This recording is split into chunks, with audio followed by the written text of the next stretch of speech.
Jangan lupa subscribe di YouTube channel Metro TV News dan juga nyalakan notifikasinya. Pemirsa, sudah 2 kali ditiadakan libur lebaran tahun ini diiringi dengan ledakan jumlah pemudik yang pulang kampung atau merayakan lebaran dengan berlibur. Benarkah ada lonjakan pemudik yang bisa membawa angin segar untuk pariwisata di daerah? Kita akan bahas dalam At Large hari ini.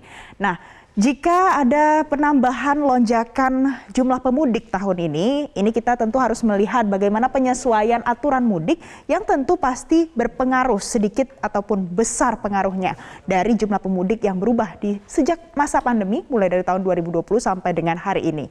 Dulu pemirsa di tahun 2020 kalau kita ingat di bulan April, 13 April dulu sempat ada larangan untuk mudik bagi ASN, TNI, Polri dan juga pegawai BUMN.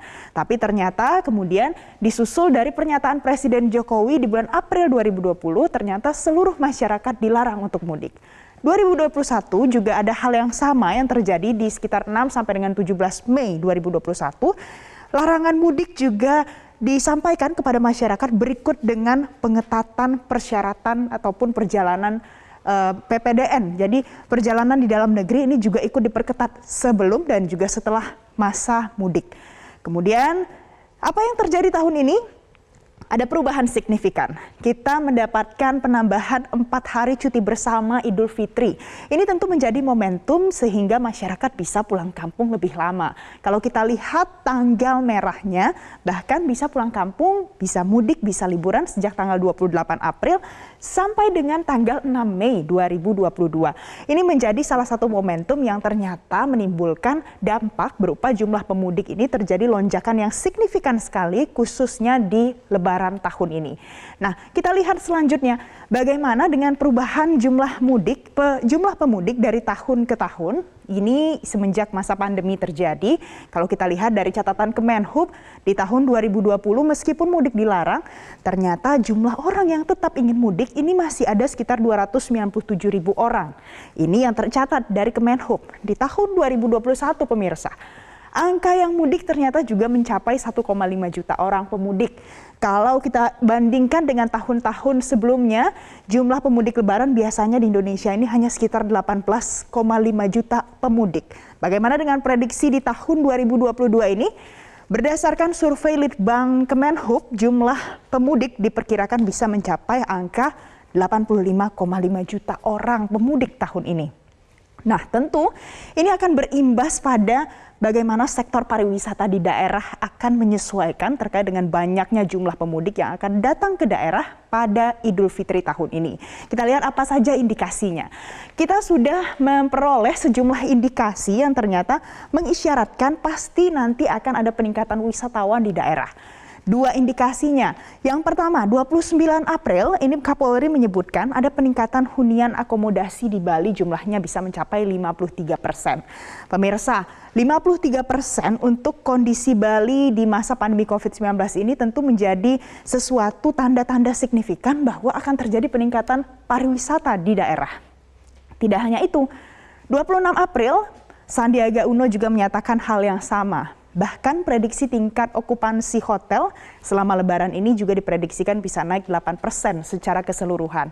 Nah, ini merupakan 2 tanda yang bisa menjadi angin segar bagi pariwisata di daerah. Namun tentu kita harus tetap senantiasa waspada. Kita lihat bagaimana tingkat kewaspadaan ini dibutuhkan oleh masyarakat dan juga pelaku wisata di daerah masing-masing.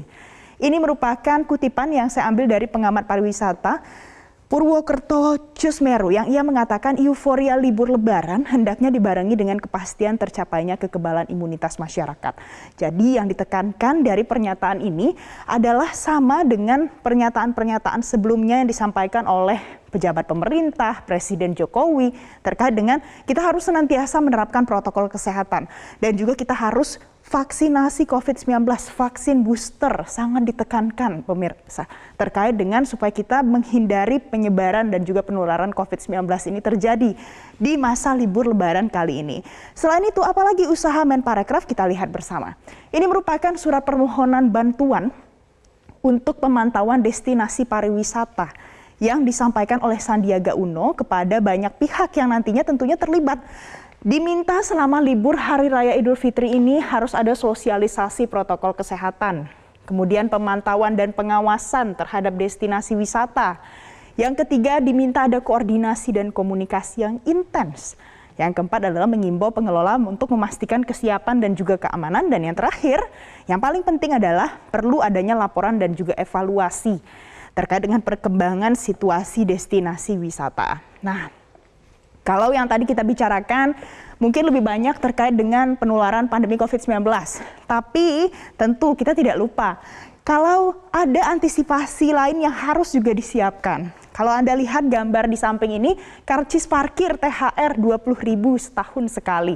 Ini sempat viral di media sosial karena ternyata ada saja biasanya di masa-masa tertentu oknum-oknum pelaku wisata ini memanfaatkan situasi dengan menaikkan harga parkir ataupun harga makanan.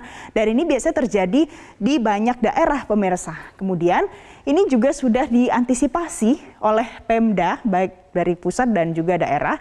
Nah, pemerintah daerah misalnya salah satu yang sudah mempublikasikan adalah Wali Kota Yogyakarta yang meminta untuk tidak ada hal-hal seperti ini dan juga sudah diantisipasi dengan menyiapkan sejumlah posko penanganan aduan dan informasi Kota Yogyakarta.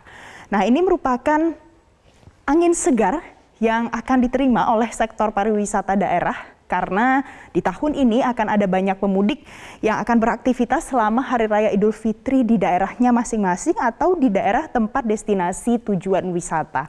Yang harus kita perhatikan adalah tentu kita harus berusaha semaksimal mungkin supaya nantinya tidak terjadi penularan COVID-19 usai libur Lebaran tahun ini.